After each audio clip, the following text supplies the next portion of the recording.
We have now traveled from USA to Austria to France to Sweden and Norway, and now we are getting into the other part of the world, to Tasmania, Australia, and for a presentation also on flexibility, environmental values in hydropower schemes. And we are very happy to introduce Marie Egerrup from Hydro Tasmania to make a presentation.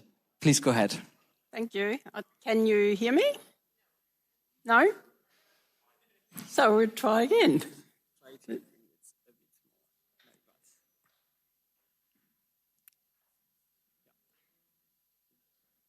Okay, is that better? Thank you. So I'll be providing a case study of how it hopefully is possible to balance increased hydropower capacity and flexibility with environmental values. And the case study is from work that we are currently doing as part of an approvals process for a redevelopment of an existing hydropower station in Tasmania, Australia. So I'll just start to acknowledge a number of the people who worked on this project, and in particular, Will Elvey is sort of the key driver behind the ecological assessment, but he couldn't be here today, so I'll be presenting this on his behalf. So to give you a little bit of background about Hydro Tasmania, I should just get the acknowledgement.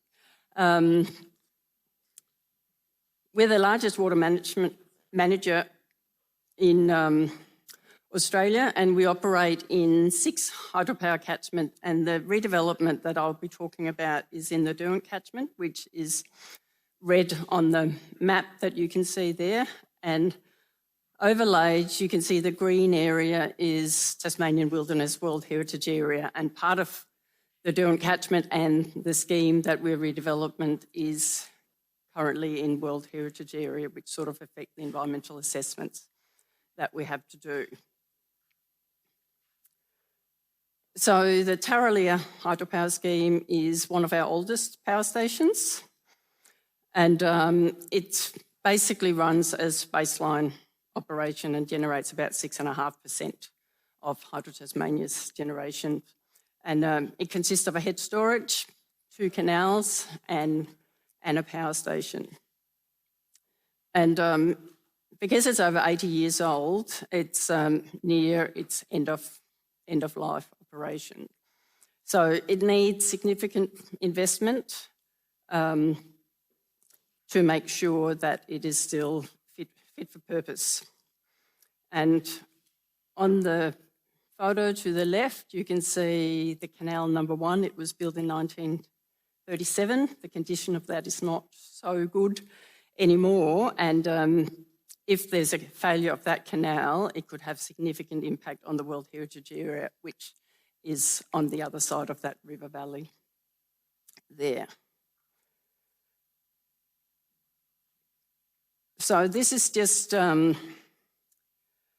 schematic of the Derwent catchment, and if I just zoom in to sort of the western branch, that shows where the Tarraleah power scheme is. Don't know if I can point. No, so up to the left, we've got the upper storage. You can see the 2 canals and then the power station down the bottom. And what's proposed is to replace the power station with a more flexible power station with greater capacity, and replace the 2 canals with a pressurised underground tunnel. And I'll just point out, and since I can't point, up where the dam is, the water is diverted into the canal, so the River Derwent is dewatered, and it's a 31-kilometre reach of river, and 23 of those kilometres are in World Heritage Area, which wasn't World Heritage Area when the scheme was built, but the boundaries were changed in 2013, and part of that river is now in World Heritage Area.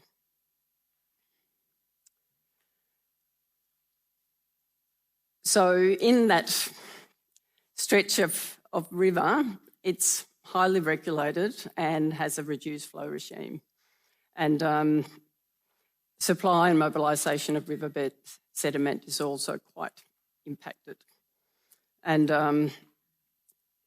when you're going down the river, there's one major tributary, the Council River, that where the condition of the river improves quite a lot below that point. And this is just an example of what the river looks like during base flow, pretty much no flow, upstream of the Council River and downstream. So we adopted the principles of a holistic environmental flow assessment to assess the environmental impact of this proposed redevelopment. And it is important to know that it's the flow mitigation that we've come up with for this project is not a holistic flow assessment. It's just the approach we've taken. We are only looking at the impact of the redevelopment for this because it's part of an approvals process. So we're sort of looking at, started with hydrological modelling, did environmental baseline assessment and fluvial geomorphology, developed environmental objectives, and after that we did some hydraulic surveys and modelling, and then developed mitigation measures based on that data that we collected. Okay, now, there we go.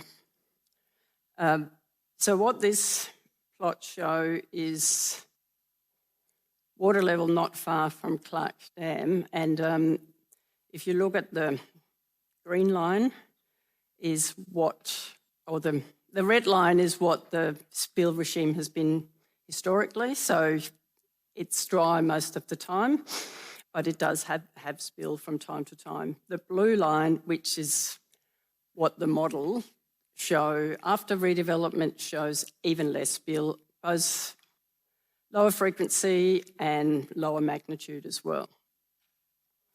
We have also looked at what the historical flow regime is, because one of the challenging things about modelling what the effect of this project will be is that we're modelling how a system would be operated well into the future, and we're going through such a rapid transition of the energy market that regardless of redevelopment or not, this scheme could be operated quite differently to what it is now. And I forgot to mention before that another thing is that Tasmania is connected to mainland Australia via cable, and it's proposed that there will be 2 additional cables in future about the same time as this redevelopment would go ahead, if it goes ahead, and that will lead to a lot of changes as well that just make things a bit more complex when you try to assess them. So part of the natural values assessment that we did, so what the matters of national environmental significance is a requirement under the Commonwealth's legislation to assess is that part of the river is in World Heritage Area, and then there's also suitable habitat for a threatened plant species. So no fish in this presentation.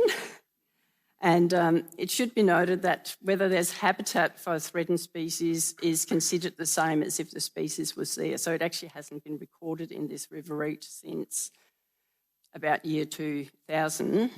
It does exist in rivers nearby, but hasn't been seen in this area.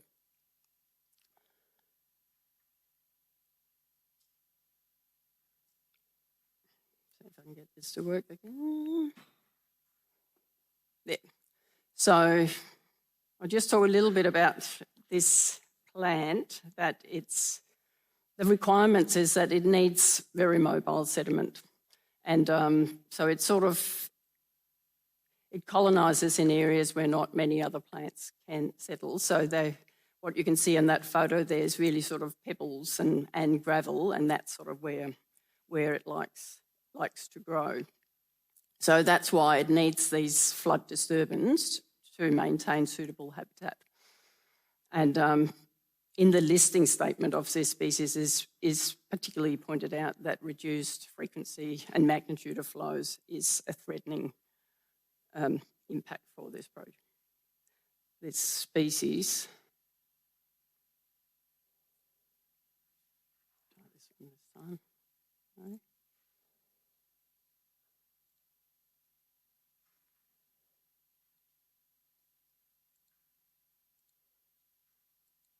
I can't do either.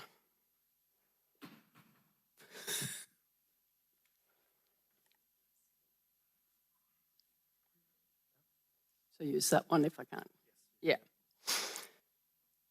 And the other value that we have been, or criteria that we've been assessing against is World Heritage Area criteria. So the things that we have to consider are modification to landscape processes, further diversion of water. So it's sort of important to keep in mind that it's not a pristine area where we started from, and modification of ecological processes and reduction in diversity, including threatened species.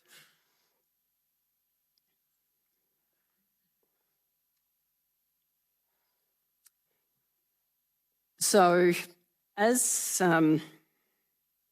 this plant requires these spill events, we looked at how different flow affects habitat availability and sediment transport in this reach. So we conducted some hydraulic modelling to determine how different flows would affect sediment transport in different parts of the river. And also another thing that's an issue is the reduced flow sort of lead to terrestrial vegetation encroachment. So we're looking at what mobilisation of sediment has been required to slow that down. I'll try this one again. No? Yes. So the hydraulic model outputs showed that you needed approximately 60 cumecs for the cobbles and pebbles to be mobilised on the river banks where the plant mainly is present, or suitable habitat is present. And then we also looked at what is the current flow, what's the annual peak flow, and what will that annual peak flow likely to be in future. And that's what that plot shows, that the light grey bars shows what the flow size is likely to be in future, and the dark grey is what it currently is. So even with the reduced flow, you can see that gravel would still be moved pretty much the same amount, but when you get to the pebbles and cobbles, you will not surprisingly have less movement. So we also then looked at if we know that 60 cumecs is the size of flow that's required to move the suitable size cobbles, and that how often does that happen now? So we know that there's suitable habitat. So looking at historical data, we found you'd get a flow of that size approximately once every year. The hydrological modelling showed that that would be more than halved in future with this proposed redevelopment. We also looked at flows greater than 100 cumecs, which is a size that believed to be sufficient to minimise the terrestrial vegetation encroachment, and that would be even further reduced. So it happens approximately now once every 2 years. So the shaded or line bars there is what we're sort of proposing with mitigation, and so we're really sort of trying to mimic what is happening now to make sure that those events won't be reduced as they otherwise would if we did not have any flow mitigation. So the propose is that to have a flow for 60 cumecs once a year that would maintain the habitat for the Barbaria, and every second year have a flow of 100 cumecs that should avoid the terrestrial encroachment or acceleration of that. And we're sort of trying to do it in a flexible way that if there's a natural inflow at the same time, you might want to do the release at that time so you get extra bonus and get more bang for your buck, basically. And we're also mostly targeting the lower stretch of the river below the council river because that's where the most suitable habitat is at the moment, and where we're likely to get more out of it. Another thing that the modelling showed, that some of the smallest spill events were going to be reduced as well, and so we are sort of introducing some seasonal small flushes as well. Another thing to mention, and this is sort of where, like, 100 cubic flow obviously comes at a cost, and there's also issues with we couldn't do it much bigger because the infrastructure wouldn't be able to release water bigger than that, and we get risk of flooding downstream. 2 minutes left, and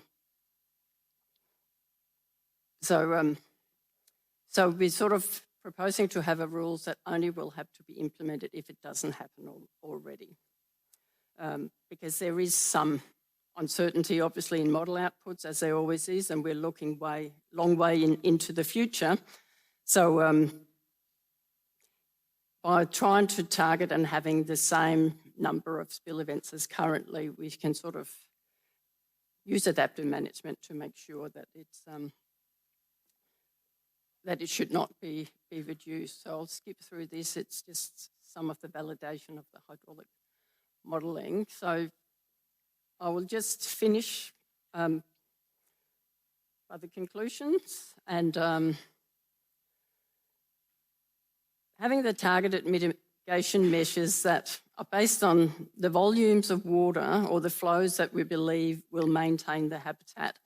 And regardless of how accurate our future modelling is, how much is the spill going to be reduced or not, we're sort of aiming at maintaining the same spill frequency as currently. And if the spill doesn't get reduced that much, we might not have to do the releases as often. And we're also proposing to monitor afterward to actually assess the effectiveness and see if it meets the purpose, and then we might have to readjust things as it doesn't. So that's all that I've got